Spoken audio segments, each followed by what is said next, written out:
you doing? What happened to the other camera? They're over here somewhere. I have a whole box of stuff for you.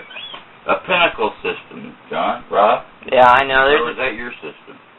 There was a couple of things that was an editing system that you had to hook up to the computer, and it had a cord that elements. Yeah. Cool. 3:30, so I need you to come over at 3 on Wednesday. Scared about the last night about him. I mean, I don't know how much I was asleep. And I got up and he wasn't here. You know, I don't like all that shit. I have to be in the mood, you know. Yeah, but I'd rather you just, you know, take it off me for a second and then we can talk. So, Dad, all I did is he just said, when I was the gardener, he would just have me bury some guy, and he said, once, you know, he'd say his blessings and stuff, and I cover it up, and he kept chart of it. So, I don't know how many I buried, and I buried a few.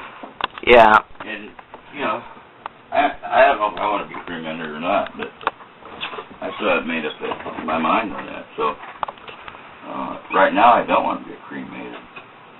But then again, I don't know what the hell's going to go. So with the whole thing with Grandpap and the ashes, so it was every once in a while. It wasn't like an everyday deal. It was, you know, every once in a while somebody from the Highlands wanted to be buried there, and it was rich, and that was their church, or somebody just wanted to get buried there because they had no other place to be buried, you know, and my dad did it for free. So I don't know what to tell you. I mean, that was when he would throw the ashes over. No, they come in a box. Well, yeah, but I mean, like, do you remember? No, you bury the box. That's all. I thought you were telling me how he was throwing ashes. Well, no. Some people, there's lots of people, you've probably heard it on TV, that like to have their ashes thrown over the water. Maybe you've heard that story. Yeah. Well, that's happened a few times. I don't think I was ever with him when he did that. I know he had to take a ferry trip, you know. Mm-hmm. And then when he was on the ferry, you know, kind of empty him out that way, bless him, and send him on the way. Some of the old, you know, we had a lot of, you know, people who, it was a fishing town, you know, I mean, 2 degrees, you know. There's a lot of fishing that goes in and out of the city, and so, you know, you get a lot of fishermen that want to have their ashes spread over the sea since they spent their life out there, you know. So, I mean, I don't know really what to tell you about that. But the memorial garden, I'd probably buried half a dozen people, you know. People. Back when you were a kid. Yeah, I mean, it was like I'd dig a hole, and you'd come out and check the hole, and if I was deep or whatever, then we'd put the ashes in there, or put the box. It had to be in a box, and sometimes it was in a crypt, or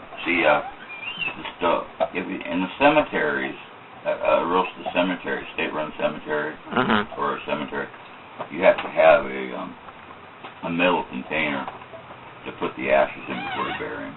Mm.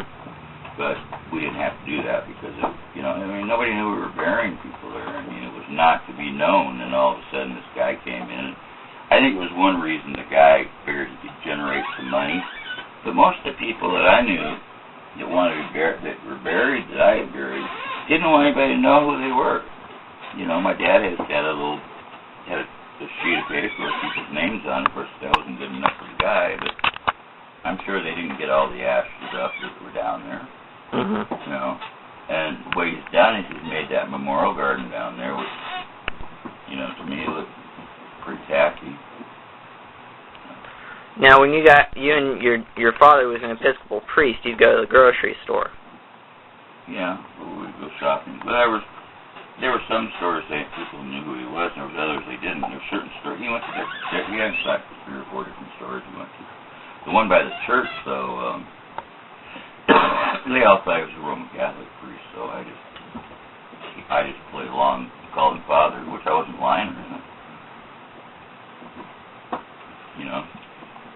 Do you think that they wouldn't have given him a discount if he wasn't a Catholic priest? I don't know how much of a discount I got. There's many times when we were out and you get freebies, and you know, there's many times when I'd be sitting, we'd be at dinner, a nice formal dining room, and the priest or the waiter or a waiter would come over and say, "Father, can you give me the blessing? I'm going on a trip tomorrow. Can you give me a blessing before I fly out of town?" And he'd say, "Fine." You know, and in some cases, again, Mom would go out with one of Mom's friends, and I know that at times they called him, he introduced them as his nuns. He introduced my mom and this other lady, who's two of his nuns he was taking out to dinner. God. But you kind of play the game. I mean, yeah, you got it. I don't know if that goes on now. I mean, back then, you know, today it's so hard to get people to go to church. Like, you know, we don't even go that. Yeah. You know, we should, but it's so hard. The whole church business is in uproar. What was it's not only yeah. the Episcopal church, it's every denomination. What was the kind of pressure you got being the son of an Episcopal priest? I'd be on the toes all the time. It was, you know, if you look at all the pictures with me and the family, so I was always in a suit, you know, and I had to go to church in a suit, and I had to behave like, you know, and it was hard. It was a lot of pressure. You know? Would you say it was unrealistic expectation? At times. If I hadn't, you know, if I could have read and write. Yeah. If I could have, you know, been better, but they didn't know what it was. They didn't know what was wrong with me, so it was really hard to... Wasn't it until you were a teenager that they found out you were dyslexic? I was going into high school. So my first summer, after 9th grade was over, I didn't find out until 9th grade. That you were dyslexic. I went to a private school, and it was all boys' school. And of course, that's now both. Now it's Lakeside. It's for boys, very rich kids that went there, and it's private, and that's where Bill Gates went to school. The Gates lived in the Highlands, and you know, I remember seeing Gates around there once. Really? Yeah. But I went to a private tutor, and in those days, you know. Didn't you go Didn't you at least have a class with him? No. No. It was a private tutor. But you saw him. It cost my dad $10 a day for me.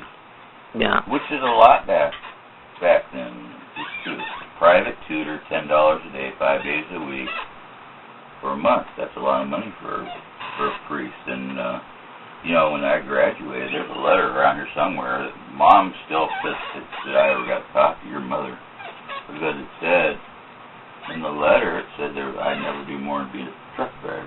So I tried to prove the letter wrong, and I was in the hotel business, and I just kind of moved up because I was at the right place at the right time, and you know, I probably should have gotten to a level and stayed at a certain level, and because it took a toll on my life.